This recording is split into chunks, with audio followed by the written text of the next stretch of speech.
Baiklah, Assalamualaikum warahmatullahi wabarakatuh. Perkenalkan, nama saya Muhammad Hairul Ramadan dari A1C11921 dari kelas reguler C 2019.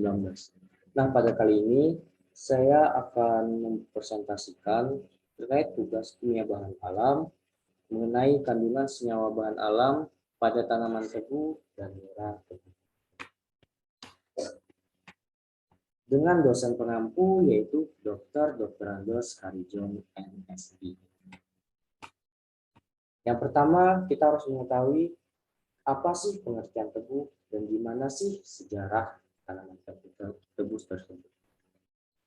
Indonesia merupakan daerah yang cocok untuk tanaman tebu karena iklim yang hadir di Indonesia sangat cocok untuk kebutuhan pertumbuhan tebu.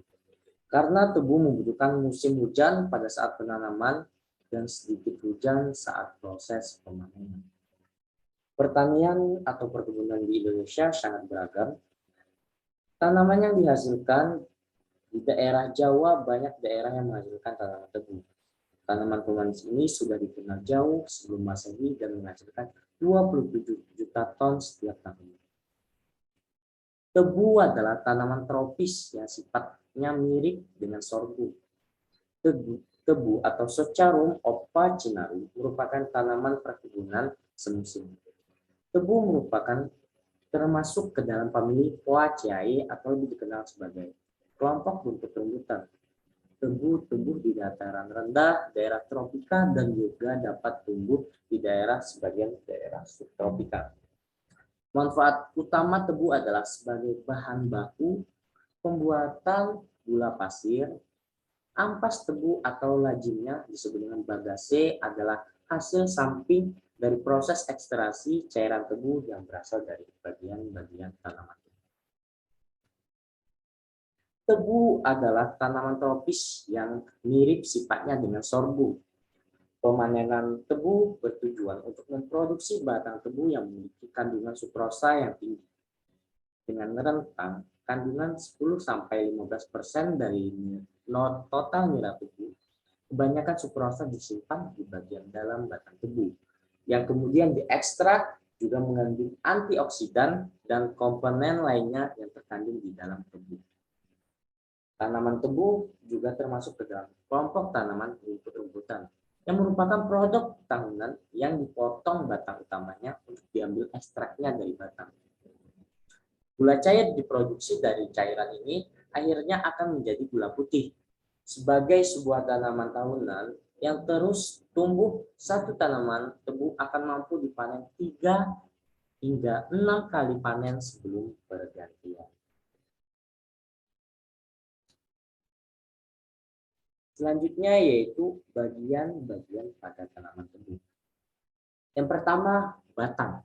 Tanaman tebu mempunyai sosok yang tinggi, lurus tidak bercabang, dan tumbuh tegak.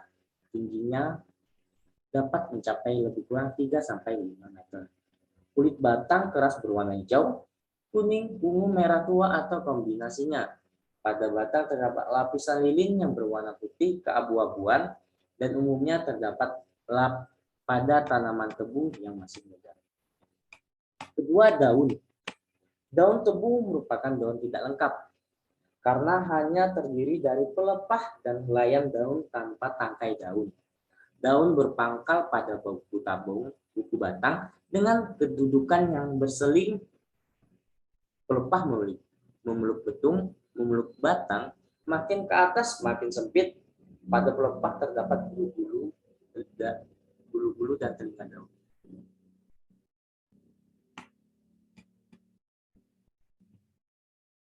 Selanjutnya yaitu akar. Tebu mempunyai akar serabut yang panjangnya dapat mencapai 1 meter. Sewaktu tanaman masih muda atau berubah bibit, ada 2 macam akar, yaitu akar stek dan akar tunas. Akar stek bibit berasal dari stek batangnya, tidak berumur panjang dan hanya berfungsi sewaktu tanaman masih muda. Akar tunas berasal dari tunas, berumur panjang dan tetap ada selama tanaman masih tumbuh. Selanjutnya, bunga. Bunga tebu merupakan bunga yang majemuk yang tersusun atas mulai dengan pertumbuhan terbatas. Panjang bunga majemuk 70-90 cm. Setiap bunga mempunyai 3 daun kelopak, 1 daun mahkota, 3 benang sari, dan 2 kelopak, 2 kepala. Selanjutnya yaitu klasifikasi tanaman tebu. Pertama, kingdom, yaitu plantae atau tumbuhan, subkingdom, Tracheobionta atau tumbuhan berpembuluh. Superdivisi, spermatofita atau menghasilkan biji. Divisi, magnolophyta atau tumbuhan berbunga. Kelas, Liliopsida atau bertubuh satu monokotil. Subkelas, Comelinidae. Ordo Poles, famili Poaceae atau suku rumputan. Genus Saccharum, spesies Saccharum officinarum L. Selanjutnya proses pertumbuhan tanaman tebu. Pertumbuhan di tebu dibagi menjadi 4 tahap, yaitu tahap perkecambahan, permunculan anak, pemanjangan batang, dan pengisi sukrosa di batang atau pemasakan. Kebutuhan air pada setiap tahapan pertumbuhan berbeda. Fase awal perkecambahan dan pemunculan anakan membutuhkan air sedang. Fase pemanjangan batang membutuhkan air yang cukup banyak, sedangkan fase pemasakan membutuhkan air dalam jumlah sedikit. Fase perkecambahan dimulai saat tanaman sampai 1 bulan setelah tanam atau BST. Fase pemunculan tunas pada 1-3 BST. Fase pemanjangan batang pada 3-9 BST dan fase pemasakan pada 9-12 BST. Selanjutnya yaitu kandungan tanaman tebu. Nah, tanaman tebu biasanya tumbuh baik pada daerah yang beriklim panas dengan kelembaban untuk pertumbuhan adalah lebih dari 70%.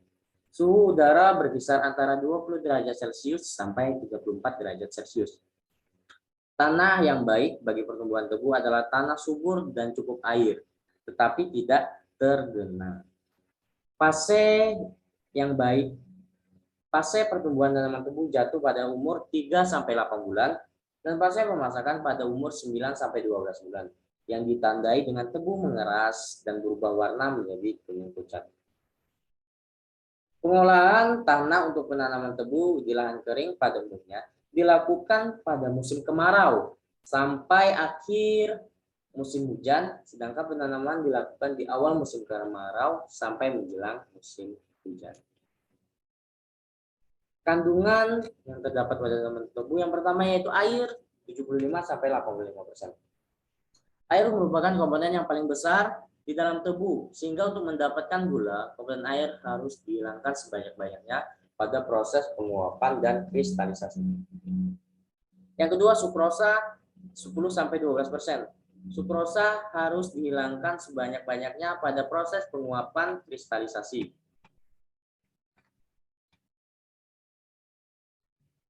Kandungan sukrosa yang terbanyak terdapat pada batang, sifat stabilnya dalam suasana alkalis.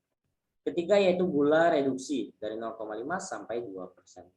Gula reduksi yaitu glukosa dan fruktosa dalam perbandingan yang berlebihan satu sama lain.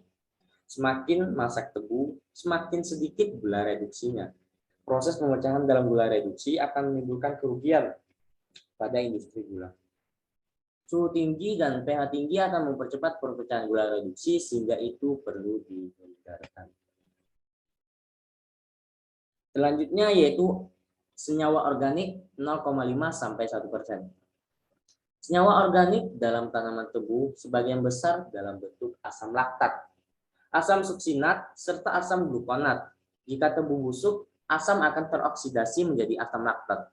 Asam laktat dalam jumlah yang cukup banyak akan mempercepat proses inverse. Inverse dapat dicegah dengan cara mempertahankan pH lebih dari 7 dengan temperatur proses pemurnian tidak terlalu tinggi. Senyawa anorganik selanjutnya yaitu senyawa anorganik, yaitu dari 0,2-0,6%. Senyawa anorganik yang terdapat di dalam tebu diantaranya yaitu ada Fe2O3, Al2O3, MgO, CaO, K2O, SO3, dan H2SO4. Senyawa-senyawa tersebut berasal dari tanah dan dari pupuk yang dapat dipisahkan pada proses pemurnian. Yang keenam, adanya senyawa fosfat. Senyawa ini adalah senyawa yang penting dalam proses pemurnian karena senyawa ini dapat menarik dan mengendapkan kotoran. Selanjutnya serabut. Serabut merupakan rangka tanaman tebu yang tersusun dari selulosa atau hemiselulosa. Ciri umumnya adalah keras karena adanya lignin dan pektin. Serabut merupakan semua bagian tebu tanpa nira. Jika dipanaskan atau dikeringkan, maka 50% dari serabut adalah selulosa. Selanjutnya yaitu nira tebu. Nira tebu merupakan cairan hasil perasan yang diperoleh dari penggilingan tebu yang memiliki warna coklat hijauan. Nira tebu selain mengandung gula, juga mengandung zat-zat lainnya atau zat non-gula. Perbedaan kandungan sukrosa dalam batang tebu berlainan karena dipengaruhi oleh beberapa hal, yaitu ada yang pertama cara pemeliharaan, jenis tebu, iklim, dan umur tebu. Perolehan nira tebu yang mengandung sukrosa diperoleh dari tebu dengan pemerahan dalam unit penggilingan setelah melalui proses dalam unit pencacahan tebu. Proses ini dimaksudkan untuk mempermudah proses ekstraksi berikutnya. Dalam unit penggilingan tebu, nira terparah keluar, yang tersisa adalah ampas. Nira tebu mengandung senyawa-senyawa kimia baik yang membaur terlarut maupun yang membentuk koloid. Komposisi senyawa kimia di dalam nira tebu berbeda-beda tergantung jenis tebu, lokasi penanaman dan umur tebu saat dipanen. Nira tebu adalah suatu ekstrak cairan yang berasal dari batang tebu, mengandung kadar gula relatif tinggi, dijadikan bahan baku pembuatan gula kristal. Selain tebu, sumber nira lain yang banyak digunakan dalam pembuatan gula adalah aren, kelapa lontar, dan bit.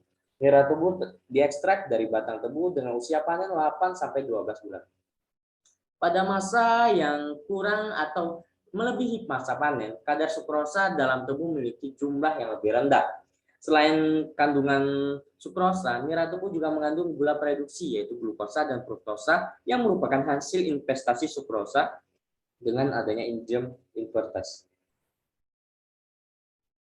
Jenis gula lain yang mungkin terdapat dalam nira tebu adalah diekstran, 13 dextran, yang merupakan hasil hidrolisis sukrosa dengan bantuan enzim dextran sukar yang dihasilkan dari bakteri kontaminan. Sifat fisik nira tebu. Yang pertama yaitu warna. Nira hasil penggilingan tebu memiliki warna kecoklatan hijau. Warna yang dihasilkan dari pemerahan tebu tergantung dari umur tebu tersebut. Jika umur tanaman tebu muda yang diperah, maka nira yang dihasilkan akan berwarna hijau muda namun keruh. Sedangkan batang tebu yang sudah tua akan menghasilkan nira tebu yang warna lebih gelap, biasanya berwarna lebih kecoklatan. Aroma. Aroma nira tebu yang silap digiling, aroma yang sangat khas dan segar. Berbeda dengan nira yang telah melalui proses pemanasan. Aroma yang dihasilkan mendekati aroma gula merah. Aroma ini sangat khas dan didapat dikenali oleh siapapun. Yang ketiga, kekentalan. Nira tebu memiliki kekentalan yang mirip dengan kekentalan air biasa. Hasil disebabkan karena nira tebu mengandung 75% air. Sedangkan sisa seratnya 13% dan padatan terlarut sebesar 12%. Kekentalan nira tebu juga bisa disebabkan karena adanya proses kristalisasi. Mekanisme kristalisasi adalah nira encer jika diuapkan airnya akan menjadi pekat.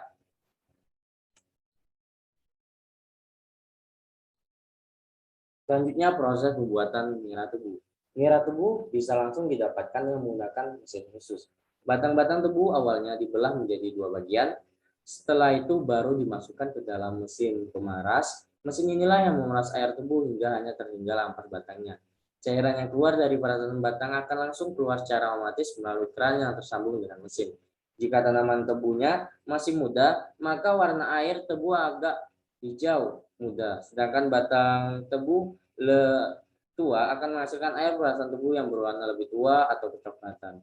Hasil air perasannya dapat disajikan dengan gelas-gelas plastik ataupun dapat dibungkus dalam plastik putih dalam pula ditambah es sebagai penutup. Nah, es sebagai penutup.